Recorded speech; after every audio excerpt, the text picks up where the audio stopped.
Bupati Badung, Giri Prasta menghadiri peresmian pemberhentian jabatan DPRD Badung 2019-2024 dan peresmian pengangkatan DPRD Badung masa bakti 2024 hingga 2029. Pelantikan dipimpin Ketua Pengadilan Negeri Denpasar, Nyoman Wiguna.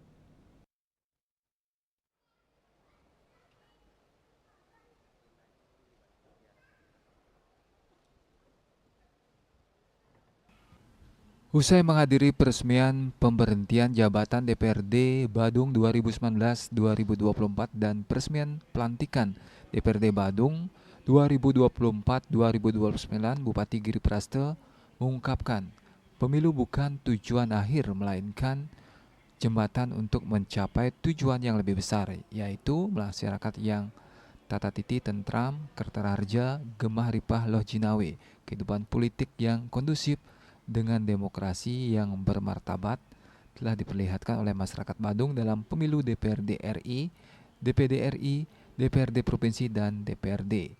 Dikatakan seorang pemimpin harus wijayasa, berlaku teguh, kendalikan kemarahan, olas kasih. Sopadina menegaskan karakter pemimpin yang tak terpesona emas dan harta. Negarayana pemimpin yang memperhatikan infrastruktur, pura, jalan yang rusak. Dan terima kasih kami juga kami sampaikan kepada masyarakat Kabupaten Badung khusus bahwa pelaksanaan pemilu ini sudah dilaksanakan dengan jujur dan adil. Bahkan apresiasi kami adalah taat.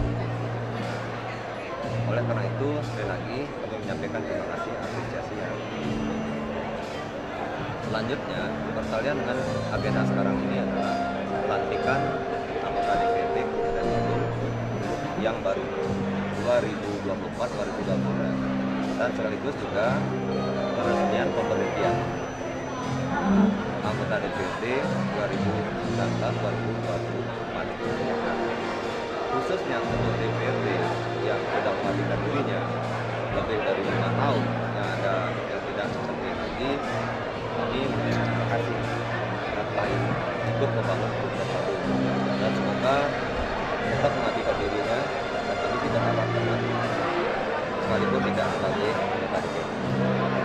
Sementara Ketua DPRD Badung 2019-2024 Putu Parwata yang kembali ditunjuk menjadi pimpinan DPRD Badung definitif bersama Na Agung Ketut Nadi Putra mengatakan akan mengemban tugas mulia dengan sepenuh hati dan akan bekerja sebaik mungkin demi kemajuan Badung.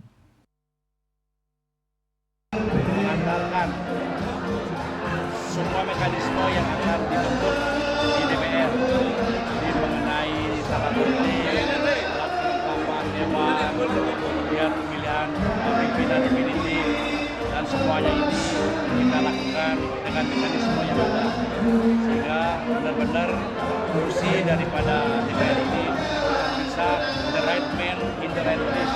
Jadi orang-orang yang memang tepat duduk di masing-masing alat kelengkapan akan bisa memberikan sesuatu output yang positif, yang baik, sehingga amanah-amanah yang akan dijalankan sesuai dengan harapan masyarakat.